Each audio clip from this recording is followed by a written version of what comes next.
One in Three is intended for mature audiences. Episodes contain explicit content and may be triggering as they often include violence and other varying forms of abuse such as emotional, psychological, sexual, and physical. In most cases, names have been changed to protect all involved. Please note, statements and opinions of guests do not necessarily reflect those of my own. Hi, Warriors. Welcome to One in Three. I'm your host, Ingrid. Today's episode is an interesting one. My guest, Tara, is a domestic violence survivor who not only allowed herself the space to heal from her past trauma, but has stepped into helping others heal as well. She now works as an intuitive healer, and our conversation explores what that really means and what healing can look like beyond the traditional path. Join us for this deeply honest and fascinating discussion. Hi, Tara. Thank you so much for joining me and welcome to One in Three. Thank you so much for having me. I'm excited. Our prior conversation was beautiful. I've been waiting for this moment to connect with you again and honored, absolutely honored to get to be here in this space with you, with your listeners, with your community. It's truly a blessing. And we are all happy to have you. I know when we spoke in our pre-interview, I was telling you that I have a huge interest in accents, and I was super excited to sort of figure out where you were from, but I missed it by a little bit. I think I said Canada, but you did. Yeah. Yes. But it was close. You missed it only by 10 miles. So you were really close. That was really good. That was really good. Okay, so we know that you're not Canadian, but could you share a little bit more about yourself just so we can get to know you some? Yeah, absolutely. So I live far north, central Minnesota all my life. This is where I've been, haven't left. And I was going to go on, but I'm going to just not go on about that. We don't need to know why I'm still here. So as Ingrid said, my name is Tara. I'm an intuitive healer. I am married to my husband today that I love and I'm blessed to have in my life. I'm a mom of 3 incredible boys that I love, and I have a daughter-in-law. I am a dog mom and a chicken mom, and I love helping women to step into their authenticity by releasing all the trauma blockages, the energetic blockages, things from past lives, this life passed down energetically, any of those imprints that are keeping them stuck out of alignment with their truth, not able to speak their truth, not able to be their truth. I help them clear it out and release it so that they can finally step into being the woman that they desire to be. Yes, that's perfect. I don't know that we talked about chickens. Did we? Probably not. I have chickens too. That's what I got. And mine just started upping their laying, and they slow down over the winter, and they had slowed down quite a bit. And now I think I have like 4 dozen eggs in my house. I'm just eating eggs for like every meal. But okay, so back to you. And so you have personal experience with trauma, and that's one of the reasons that you kind of went into this whole learning how to cleanse yourself of trauma, correct? Yeah. A lot of people call it a dark night of the soul. I'd never heard that until I stepped into my spiritual journey and became the healer that I'd always been meant to be.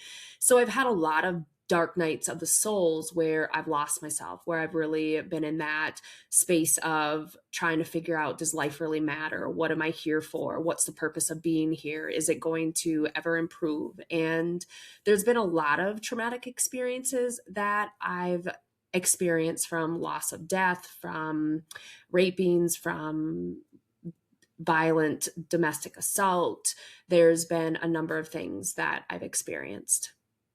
Yeah. And you don't have to go into full detail about each of those experiences, but I know for the listeners, it is nice to hear somebody that they can actually relate to, and to understand that you're not just this person who's talking about trauma, who's never experienced trauma. You're one of us. And so it wasn't a completely easy journey to cleanse yourself. Can you talk about the healing process and how all of that came about? What made you recognize it had to happen, and what you're doing? Yeah, it wasn't easy. And I think the most difficult piece of it is I wouldn't allow myself to experience healing. So how I see it when I visualize what the past was like before I allowed myself to step into the space and to heal myself was I was on the outside. It's like I had this bubble, and inside the bubble were all these women, and I was healing them. I was doing the work that I was doing, and this is prior to me becoming an intuitive healer, which resulted as a loss of my baby sister to cancer. And she's the one that guided me into knowing that this was who I was created to be. And prior to that, I was a coach, a weight loss coach. I'd always use healing to help women to lose weight. And there was a lot of trauma that was experienced in those situations as we were moving them through the weight loss journey. And they were inside this bubble. And I was always standing outside, and I would give them, like I see it, like I'd give them all these experiences of healing. I'd help them. They were living life to the fullest. And I was always on the outside of this bubble, wishing that I could have a life like my clients, wishing that I could be one of them, wishing that I could be good enough to receive someone like me, and I could be on the inside of the bubble, and my coach would be on the outside, helping me, guiding me, giving me what I was giving to my women. And losing my sister, stepping into this spiritual journey, becoming an intuitive healer, really discovering and finding myself, allowed me to begin to give myself permission to heal, to forgive myself, because I'd held all of these very traumatic experiences in my life as me being the reason. If I wouldn't have done this, I wouldn't have experienced this. If I wouldn't have been this person said this, showing up here, none of it would have happened. And so I blamed myself, and I held myself responsible for all the hurt that occurred to me. And that made me believe that I didn't deserve happiness, that I didn't deserve love, and any of those high frequency emotions that I truly desired to have. I think what you just said is something that's probably relatable to so many people. I think everyone is just nodding their heads right now or raising their hands. If you're driving, keep at least one of the hands on the wheel. But Who but needs yeah, work? right. But yeah, permission to heal. That is so huge, because I think that's so beautifully said, because that's exactly what it is. You think, oh, I need to heal something that I'll get to, or maybe it's something you feel like you don't deserve. Right. Like you said, you take responsibility for a lot of the things that happen to you. And I think that also makes sense as far as why you, as being somebody who's helping others heal, like you're not allowing yourself that ability to do it yourself. And I think a lot of us who have been, especially, various stages of trauma, but those who have been in abusive relationships, do also feel that responsibility of helping those around them. I gave my abuser a lot of, if I do this, it will help him. If I change this, he'll get better. And I really focused on him. And I know that others who are in different relationships, they're focused on everyone else. Perhaps they have an elderly parent that's living with them, or they have children or pets or whatever, that they have to make sure they're all okay before taking care of themselves. Or, Absolutely. sorry, I'm going on a tangent. Oh, it's On the great. flip side, for those of you who are friends or family of somebody who's being abused, you are constantly taking care of them, and at the same time you're not taking care of yourself because you're just so giving. So it's this whole scenario of all these people who are not allowing themselves to heal. Yeah. And I also like taking it another step further, looking at it that way. Like we think that we care for the people in our lives, we keep them safe, or we keep them happy, or we do right by them, as long as we're always keeping ourselves really good. And so I always think about it like I remember walking around, and I get full goosebumps when I go back to that moment. And I know that some of you women listening to this are going to be triggered by that. And I just am going to ask you to place one hand on your heart, one hand on your belly. And the reason why I'm asking you to do that is calm your central nervous system, just so that it doesn't re-trigger you or bring you into that depth of being back in that place.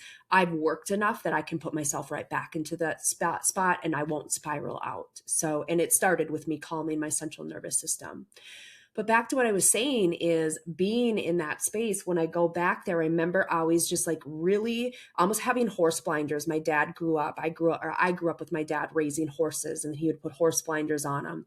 And is like you're walking straight forward and making sure that there's no bomb. Like you're just being very careful for everything you do. I remember just placing my fork down carefully, not eating too fastly, not making too loud of a noise, not saying the wrong thing, always watching for that landmine that I didn't want to step on.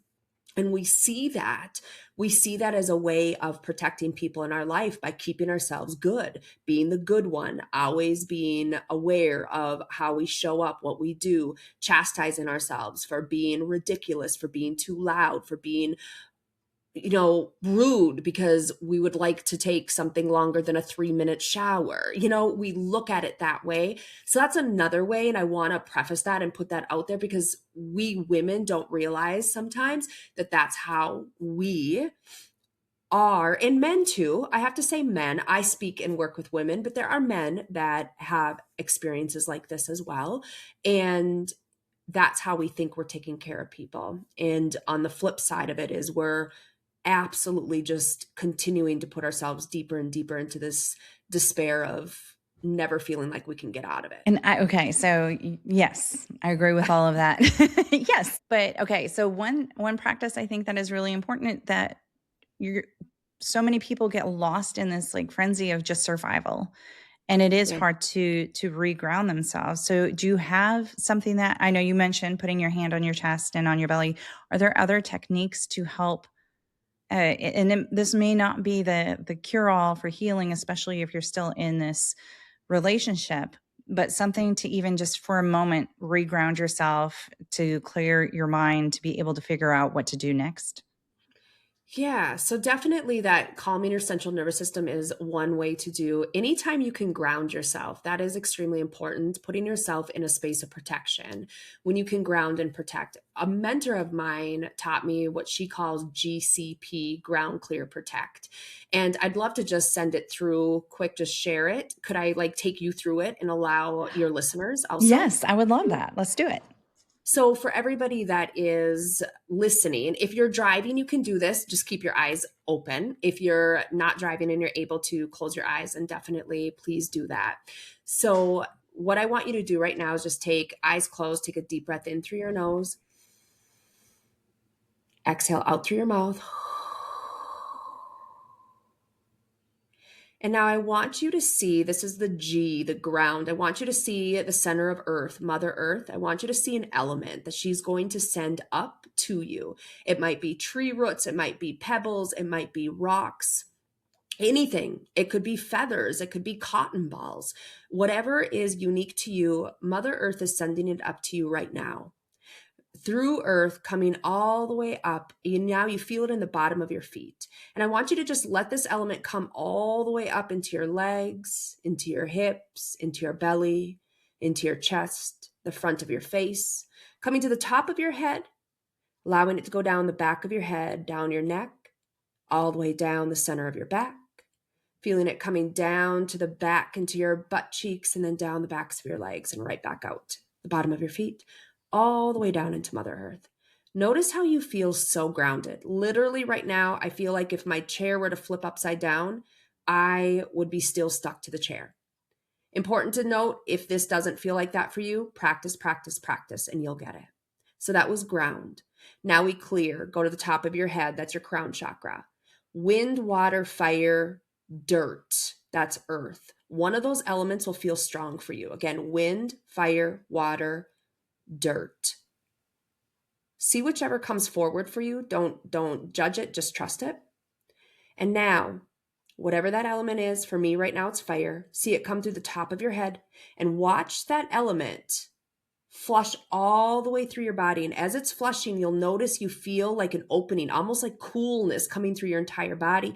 You might see puffs of black or puffs of dark color or puffs of yuck. Sometimes we hear sounds leaving our body. Sometimes we get energy moving through our entire body. Bring all that element all the way through the bottom of your feet. Just feel how your body is just opening up. It's clearing, clearing, clearing, clearing. And now we go to the P, the protect. At the bottom of your feet, you see this glass plate. Choose in this moment the intention of thickness. Do you want it 2 inches, 5 inches, 10 inches? How thick do you need this bubble we're going to create to be for protection? And now I want you to see this bubble come all the way up around you, surrounding you, front, back, sides, all the way to the top, and you hear it close. And now it's like you're locked tight inside this bubble. And I want you to go from stand on the outside, look in, stand on the outside, turn and look and see yourself inside this bubble. See yourself protected in that bubble. Feel that in your heart, how that makes you feel. And now all negative energy bounces off my bubble. And only that for which is of my highest good is allowed inside my bubble. Thank you. It is done. It is done. Thank you. And now you can open your eyes. That's so cool. Yeah. And so now you just notice that things feel clear. Anything that was there that was penetrating your mind, making you feel unsettled, feeling like you just couldn't show up as yourself, it's not there. And I feel so open. My mind isn't cascading with all this noise that's not mine. It's totally mine. Now, it's important to know if something is still there, you're being triggered by something, it means there's something in that situation that you need to be dealing with. And oftentimes in abusive situations, obviously we know what there is that needs to be dealt with. And once you do the GCP and you continue to use this, you begin to get that protection really strong. That means things, people start coming in that help you move through this in a healthy, safe way, and gives you that ability to be able to exit out of that situation or see the situation improve in a way that you never thought was possible. So is that something that you do routinely with your intuitive healing? Every single morning, I sit on the edge of my bed and I do that immediately. There's nothing I do except for that very first thing in the morning. I did it before I came on here to make sure I cleared everything out so that I was ready to be with you. And also periodically throughout the day when I've spent time with people. When we're out, when we have somebody that comes in our life that is not safe for us, it's very important for us to be aware of that. We're happy, we're singing. Many of your listeners know that. They're like, man, I was singing and dancing and I was cooking and I was whistling and I was feeling so good. And all of a sudden I just felt my energy just plummet out of me. Like it was gone. And I felt like I had to go to the corner and I needed to go into fetal position. Your energy was just being attacked by somebody that verbally, mentally, physically attacks you. Now, since you are so aware of all of this, can you get those feelings from if you passed somebody by on the street? Do you get those sensations from people that you've never met before?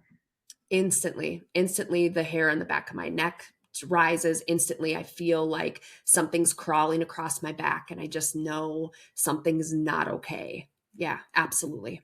And is that just, so the intuitive part, is that just recognizing, really listening to what's happening to your body? Listening, being aware, trusting. That's, it's so easy for us to hear or feel something or get this knowing and then just brushing it off, being like, oh, you're just being ridiculous. You're being ridiculous. The thing to know with intuition is never fight or flight, like fear based. It's always calm. It's always going to sound like your voice, and it's going to be, you probably should look to your right in this moment very slowly. It's just very, very calm and peaceful, giving you this advice that you need.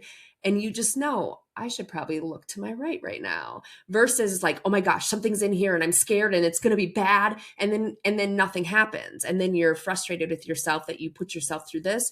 That was your ego. That was your ego speaking, and it was not your intuition. Okay. And some people might call that being psychic, right? Yes. Some people call it psychic. Yeah. Yes. So I've probably said this before on this podcast, but my daughter, when she was around 6 or 7 years old, we were at an event and I was taking a little bit of extra time with her brother. And it was an event that was very small. We knew everybody that was there. And I told her, go ahead and get started. You know all these people. And she said she looked and saw the man who was at the end, at the beginning of this event, somebody that we knew really, really well. And she said, no, he's there and he puts a very bad feeling in my tummy. And Man. I was blown away with her ability to recognize it and actually say it out loud. I was so proud of her. And I said, "What did you just say?" She's like, "Am I in trouble?" And I said, "No, I am in awe of you. That's your body telling you that something's not okay." And Yes. I don't know. I know I talked about this before with somebody, but that's okay. I know that I was taught to not pay attention to those Right. things. Yeah. This was the time where people would say, your parents would say, "Go give that person a hug." And you would say, "I don't know who they are. I don't want to give them a hug." Yeah. Just do it anyway. It's rude to not give that Yeah. person a hug. Or if somebody gave you a bad feeling, you were rude for having a bad feeling about them. Yes. So you Yes. learned to put yourself past your own uncomfort or discomfort, and everybody else's comfort level and their expectations took priority over your feelings. 1,000%. Ingrid, you hit this. And this is what I talk about in my keynote is as little girls, we were taught, because if we go back years back when I was young, even the boys weren't encouraged to do that. The boys weren't told, go give this person a hug, do this. It was the girls. And we as young girls were taught that we're not supposed to be too much. We're not supposed to be rude. We're supposed to be exactly what others want us to be. We're supposed to show up and be prim and proper. And if somebody were to make us feel something, then we're being overly dramatic and we need to pull it together and we need to knock it off because we don't rock boats. We're good girls. And that has caused us to put ourselves into so much harm's way time and time again because we've shut ourselves down. We've told ourselves, you can't feel emotions. You shouldn't feel emotions. It's not okay to feel emotions. Don't be too much. You can feel them behind closed doors by yourself all you want, but when it comes to being in public, you sure as hell don't be telling people that this person makes you feel this or you're scared of this. You keep it shut down under lock and key. And that has what has caused us women to step into situations that have been so volatilely not okay for us because we have told ourselves you cannot advocate for yourself. If it's going to make somebody else uncomfortable, absolutely not. Yeah, I have felt that up until just the most recent few years of my life, and not even romantic relationships, even friendships. I've put myself in such uncomfortable situations, and I have been friends with people that drained every ounce of energy and brought nothing good to my life, that I finally realized and said, "Hey, listen, I this friendship does nothing for me. And it's not that I'm expecting you to give me things, but if I'm being drained and I'm not seeing any good benefit out of this, then I'm not going to put any effort into this anymore." And I've had people say, "Well, can I still say we're friends?" I'm like, "I don't care what you say. I Right. really don't care what you say, but I'm no longer going to put in any effort to talk to you or to," and it sounds cold and Mhm. heartless, but I once I did that, I felt so freed, and I realized that this person was just bringing me down, and it wasn't in a negative way, and Yeah. it was not a healthy friendship, so why continue it? Exactly. And I'm going to invite you to think of it a different way than being cold and harsh, anything like that, and see it as being sovereign. You are like absolutely being sovereign. I mean, that's the thing about boundaries is that when you're sovereign, you don't need boundaries because you absolutely are like, I don't want people that drain me. I'm not letting people in my life that aren't safe for me. When I feel this, that's me saying no to this because it's not okay for me. We don't have to put up those boundaries when we're in that state of sovereignty because we know that we are our vessel of protection. Boundaries are meant for us to keep ourselves in a box and not out there and allowing people to hurt us, and I think that's the misconception about boundaries is we're like, if we put the boundaries up, then he can't come through it. That's not what boundaries are about. Boundaries are about us. And that's why boundaries are so easily just forgotten or dismantled because we're not keeping ourselves in that state of sovereignty and making sure that our boundaries are in place and practicing the expectations for ourselves that are going to keep us safe. Yeah. And that all starts with listening to your body. I stop myself so many times throughout the day. If I start to feel uneasy, I will stop and think, where is this in my body? And is this something that I recognize? Do I recognize this feeling? What is this feeling from? But I want to talk more about what you do, not about me. So, because I'm like, I'm so interested in this. So, can you explain more? I know we've touched a little bit on intuitive healing, but what does that whole process look like? And all of it, all the Yeah. things. So it starts with me having a consult with the woman that comes to me and explains to me the situation of what has occurred, what's happening, why is it that she believes that she's needing healing? Is there a situation in her life that's been happening? Is there a pattern that she's finding herself continuously looping through over and over? So there's so many different reasons of why someone is wanting healing. It might be weight loss, it might be depression, anxiety, just not being able to get what they're wanting in life. Maybe it's shifting a career or feeling stuck. Sometimes it is domestic violence or just feeling like they're lost and disconnected. So, a lot of different scenarios. It's personalized to each individual. Once we've done that consult, then I have the ability, whether they're in person in my healing studio or virtually, I'm connecting with their body, pulling them in. And what I'm doing is I'm doing a scan to discover where I feel that we have some inner blocks, energetic blocks. Just like we've got our circulatory system where the blood is flowing through. If we start having blockages, we've got the possibility of heart attacks, strokes. Same as with our energy. If our energy system, if we've got blocks within our body, it also causes us to have health issues, mental health. It can cause us to have dis-ease, which can bring on a whole multitude of sicknesses that arise in our body. Also, just really pulls us out of alignment with being our truth, happiness, all of those things. So I'm scanning to discover where is it that I feel this in the body.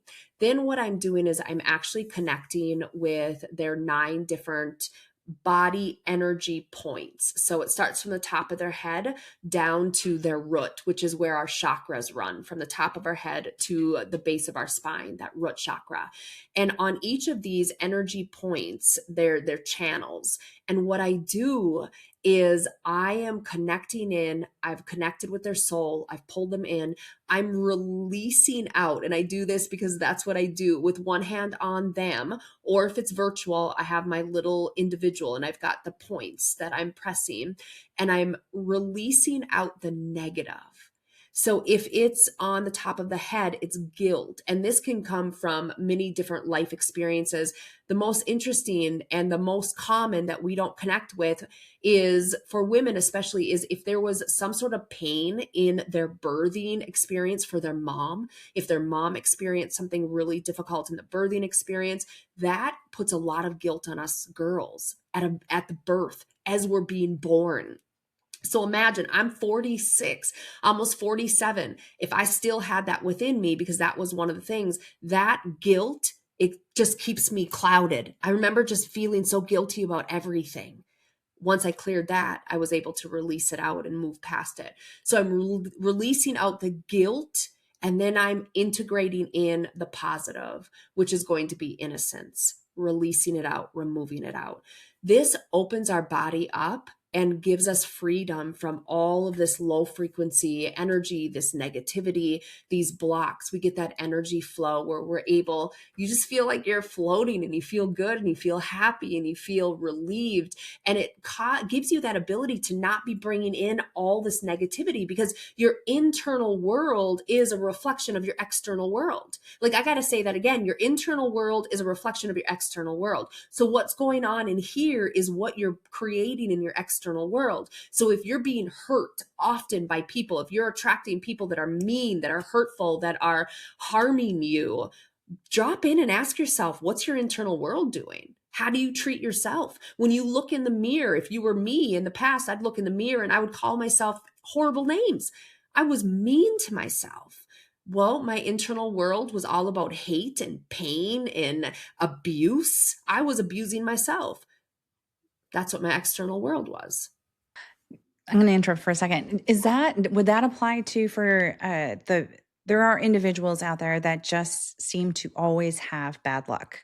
Not Yes. necessarily that the world's abusing them, but it's my car broke down on my way to work. And then so I got fired. And when I got fired, I couldn't pay my rent. And now I'm getting evicted. And it's like all these things.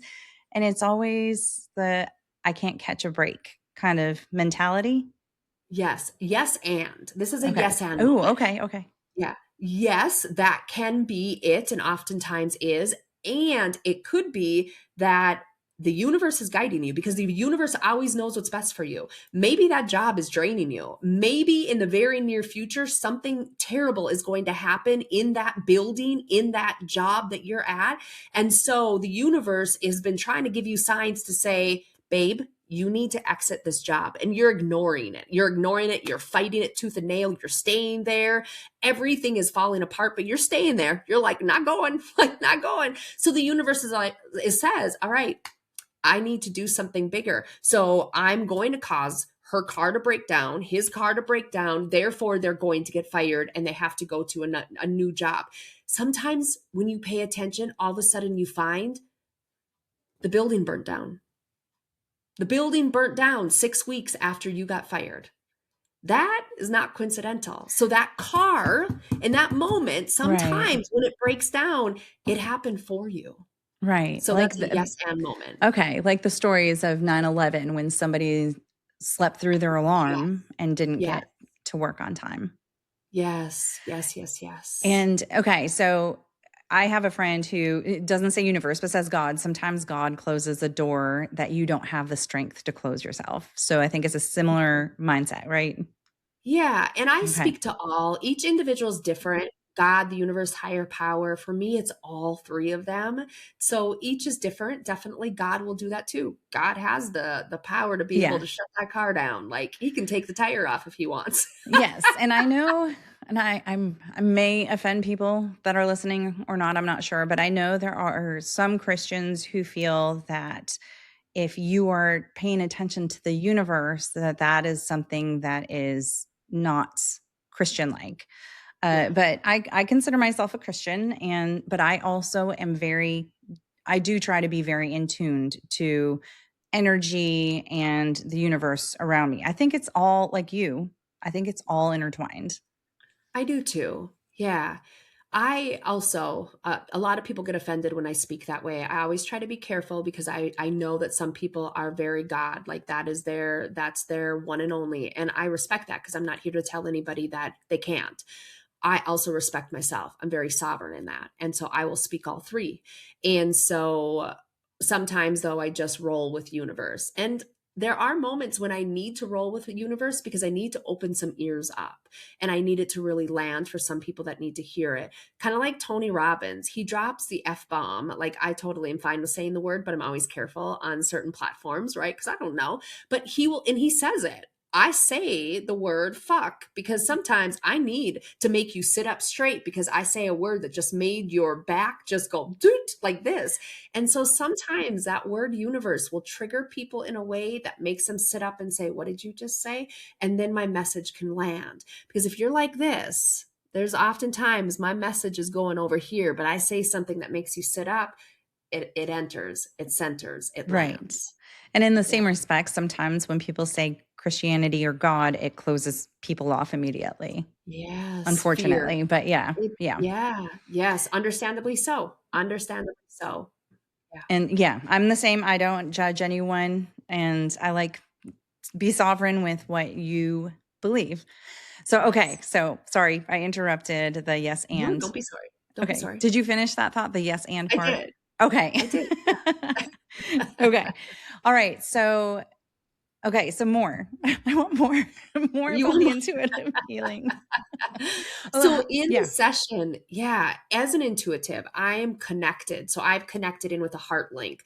I send a heart link up into the seventh plane, which is where God is, God, the universe, the higher power.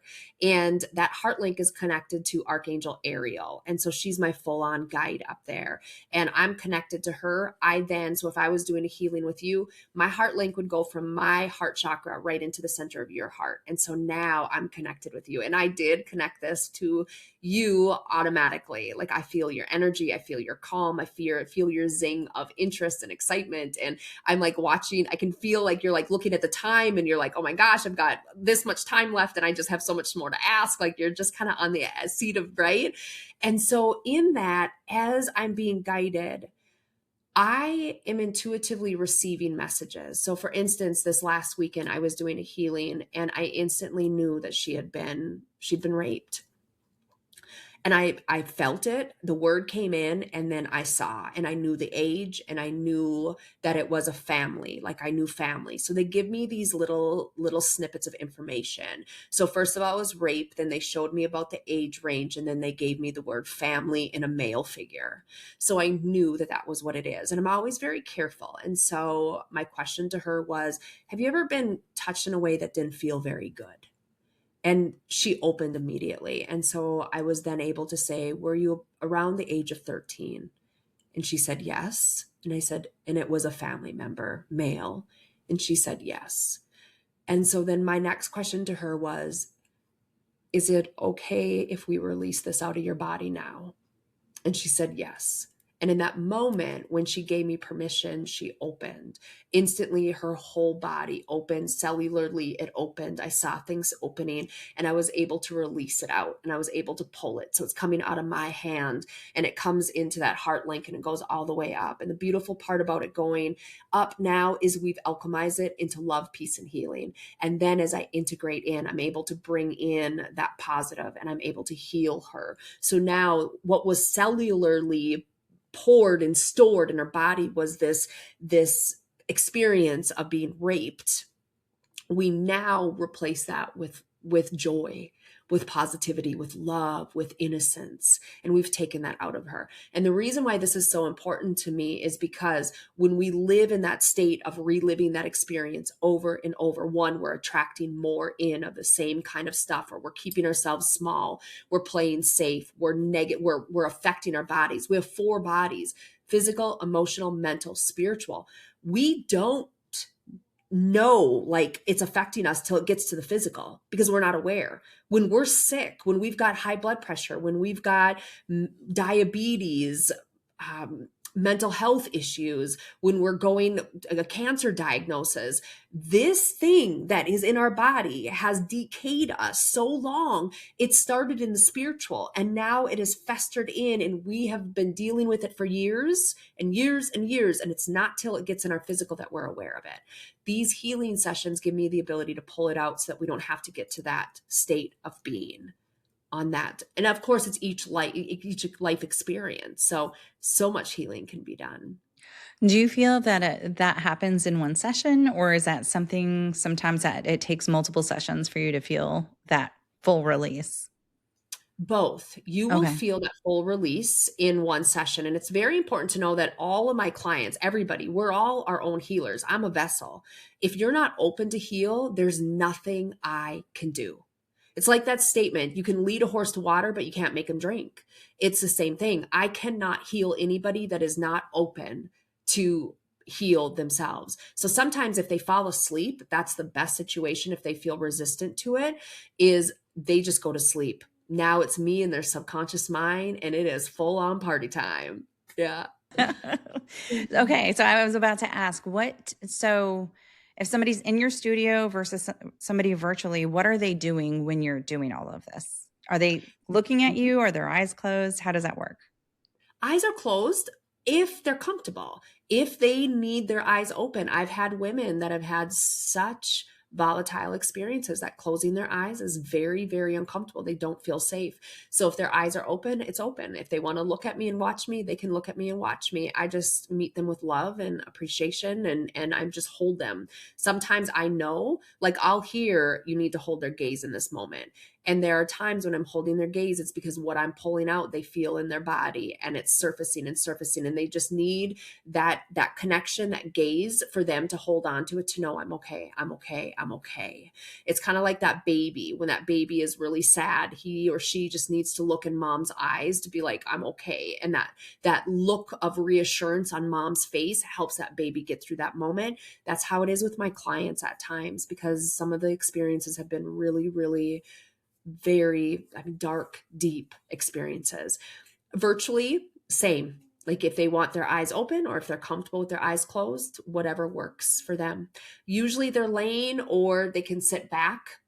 In my studio, I have them lay. If it's virtual, some would like just sit back in like an ottomans type chair with their, or a recliner type chair with their feet up, or they lay. So whatever is most comfortable to my clients. Okay. And then, so I'm so interested in this. So virtually, do you have to actually be able to see them? Like, are they scanning their themselves with a phone or laptop, whatever they're using, or is it just their virtual presence? You're able to read them and do all of this. I can do it without a video because I can connect. I personally love to be able to see their face. That tells me how they are. I can see the color in their face. I can see if there's tears. I can see if they're getting frustrated. I can see if there's fear. I am very, very in tune to my clients, so I can feel it. It just really feels so comforting to me to know that I can tell my client that when I'm watching you, I'm very aware of how you're feeling and I'm guiding you and I'm checking in. So for me, I want to see my client's face so that I know that I'm supporting them in all ways that I can. I feel it. I know when they're triggered. I feel it coming through, and I always let them know. I'm like, all right, in this moment, I know that you're feeling this in your right knee, and your right knee has some intense pain right now. And they're always like, yeah, it hurts so bad. So I can feel that and I know it. Again, for me, it's just that next level care for my women. Okay. And how long does it take to do all this? So hour and a half is how long it takes just to calm them, get them in, connect, talk about it, and then to go through the process of it. An hour and a half is typically the length of it. I am adding in, I have a couple additional things that I'm adding in to, so I have a 2-hour session, and one is an ocean drum. It's actually being shipped in from Romania. It's a handcrafted, it's just absolutely unbelievable. It's wooden, it's a drum. And so I'll move over and just bring them into this state of calm to start, whether it's in my studio or again, virtually. So that's that way to relax them and calm their central nervous system. Cause sometimes it's like going to the dentist. I hate to compare myself to the dentist, but when you're going in, there is that like, what's going to come up? I'm so afraid. And there's shame. Oh my gosh. One of the things that we release is shame. And some women are so afraid that I'm going to judge them. So they're like ridden with this shame of what is she going to uncover? What is she going to see? And there's fear, because I will find things from 8 lifetimes ago and say, wow, you lived a life like Cinderella, and then I bring this in and we connect the dots. And she's like, that's why I am this way. Now I get it. And so there is like that uncertainty. So my intention with this is to fully calm them, bring them into a state of full-on release, ready to be open to receive so we can pull it out. And then I have tuning forks to tune in the chakras in their full-on body. So Okay. And then do you have any clients who just do like a maintenance type of thing? I don't even yeah, know if that's the right term. it is. Yeah, Okay. it is. It would be like touch up, kind of like that, right? So that's usually right around 20 to 30 minutes, just a simple touch up, just going through, usually just one pass through. We do a nice touch up on that. So are you ever able to turn this off for yourself? Or are you always feeling something from somebody? I can turn it off. I have to be very aware that I need to turn it off. And in the very beginning, I was wide open. It was like I was a dam, and the dam was just gushing and I was hit by everything. I'd be sitting here and all of a sudden my husband's grandma would be standing in front of me. Like I'd be looking, I would know, and I'm like, oh, like what? Like I would get And so I was like, okay, you have to shut this off. You can't be doing this. And then I literally shut the dam off and we dried up. So I had to work to open it and learn to have balance to receive. And my guides, I work with 5 spiritual guides, and Quan, my main guide, is very, very good at like shutting me down when I need to be shut down. And he's very good at opening me up when I need to be open as well. So yeah, I do shut it down. I'm not always good at it. Mm-hmm. Sometimes if there's an experience that I experience that is coming from a life experience that I've not healed fully through, I will be over triggered and very open to it in moments I wish that I was shut down. Yeah. How did you meet your guides? I know I have really weird questions. You do not have weird questions. Not at all. I love these questions. Oh my gosh. I actually invited them to come in. So I just sat with it. I intuitively asked, if I were to know, how many spirit guides do I have? That's how I speak. I learned that in neuro linguistic programming, NLP. I work with dismantling and releasing limiting beliefs in my women as well. And all of a sudden the number 5 came forward. And so then I took 5 pieces of paper and I set it in where I'm sitting now in my living room and my dining room area. And then I went into my kitchen and I just walked up to one and I said, so who are you? And they just gave me all this information and I wrote and said, so if you were to have a name, what would your name be? And they gave me the name. Not everybody gets a name. Some people name their guides. I was grateful that they gave me theirs. And then they told me why their purpose was of being in my life.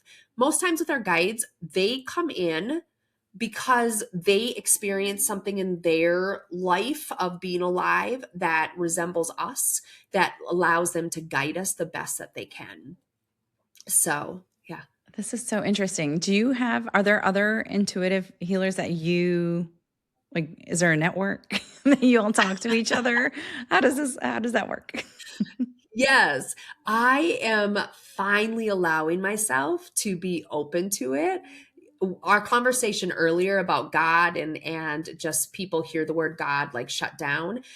I had an experience of stepping into my intuition, being a healer, being a psychic, a medium, whatever you want to call it. And people that were in the church started to bash me, throw very, very evil things my way and really hurt me. So I shut myself down. I got rid of it. I got rid of all my stuff and said, you will never do this again. You will never be a healer. And a year later, I was pushed very hard to open myself back up. It was losing my sister that made that final coming home happen. It's always sad to me that some devastating thing in our life that just breaks us is why we finally choose ourselves, right? And Yeah. so I've shut that down for a long time of putting it out there and connecting with other healers.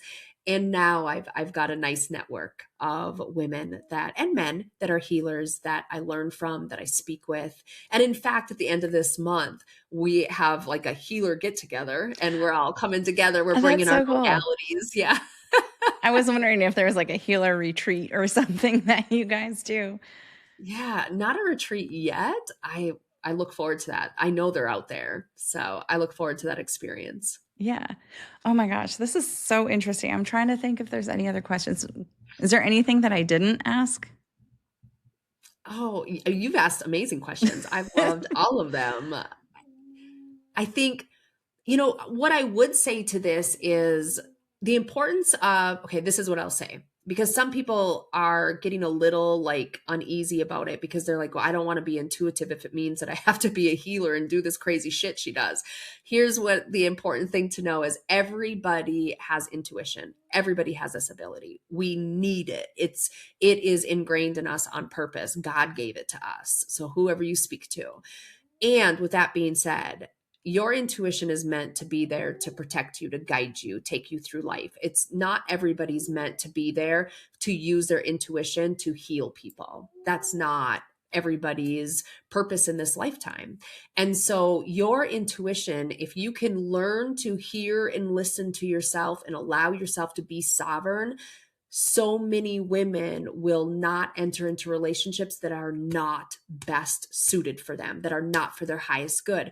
So I cannot express enough the importance of letting ourselves be guided by our own intuition and be protected by that, and to be open to healing, the importance of that. Because as a woman, for myself, again, I got stuck in believing that nothing could get me out of this situation.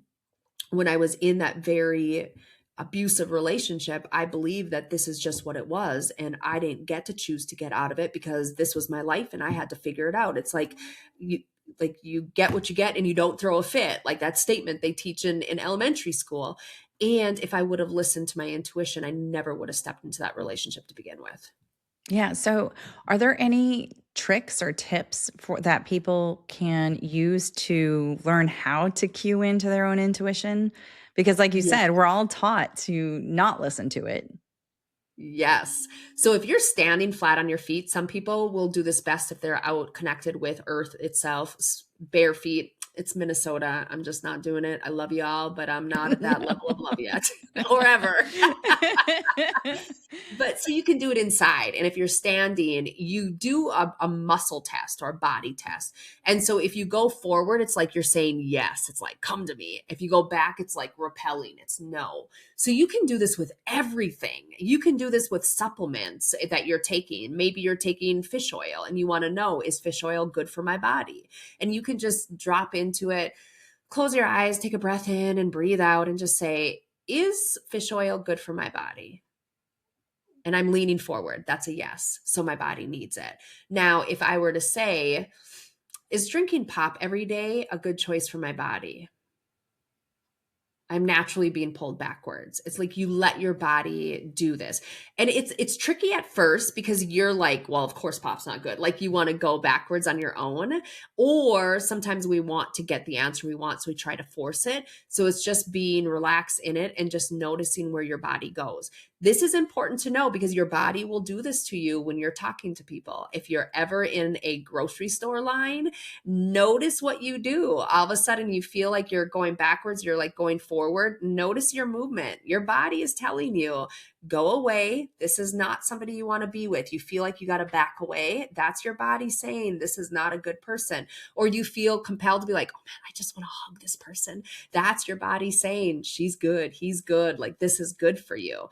Or if you ever notice you start swaying back and forth, this is your body somatically wanting to calm itself because you're feeling really, really overwhelmed, energetically pegged, something's going on. So you start rocking yourself to calm yourself. Your body, like, listen. And when you do that, just like you do, you said this earlier, you start asking your body. When you notice that, you can say, what's making my body say no to this? And then just let yourself, you might hear it, you might see it, you might just know it. You might just know. Or God, the universe, the higher power will send you a sign, and something about that, what that guide does is like, ooh, I see now. I see why I'm going back. So you intuitively let yourself know, yay, nay, or whatever else you need to know from your body. So cool. And that makes sense. I read a book on reading other people and how to make other people like, not that you're making other people like you, but what are characteristics that you can do to make yourself appear to be more approachable to others? Mhm. And what are cues that other people are giving that they're approachable? It's like a friend or foe sort of Yeah. read, but I guess that's a similar thing, leaning forward or leaning backwards is Yes. your body's just automatically telling you. This is so It does. cool. This is so cool.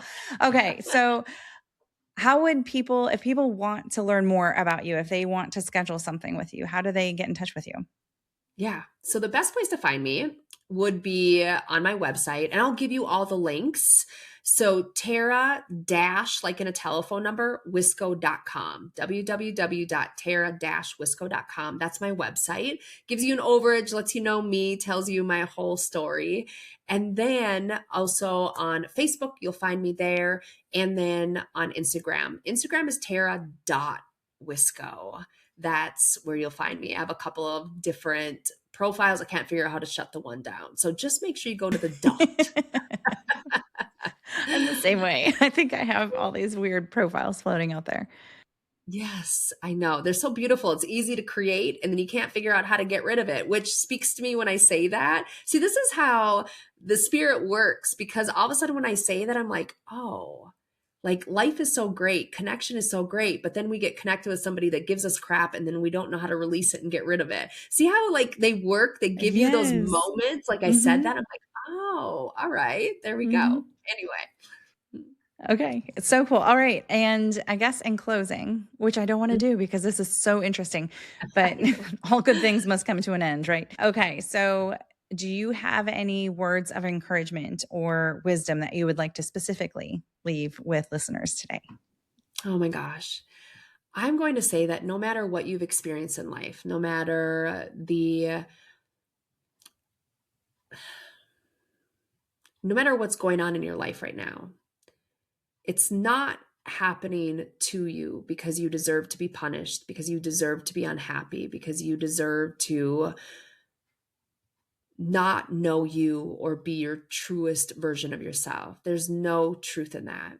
There are lessons that are there for you, and the lessons will be received once you open up to loving yourself in that space where you choose to tell yourself that I am worthy of love. When you look in the mirror every single day and just connect with yourself and speak kindness to yourself, you will connect with that to know that there is so much more available to you in this world, in this lifetime, that you are beautiful, you are a light, you are love, you are loved, you are joy. And no matter the place that you're at, please know that you can choose to go deeper into the depth of the darkness, or you can choose to start climbing out.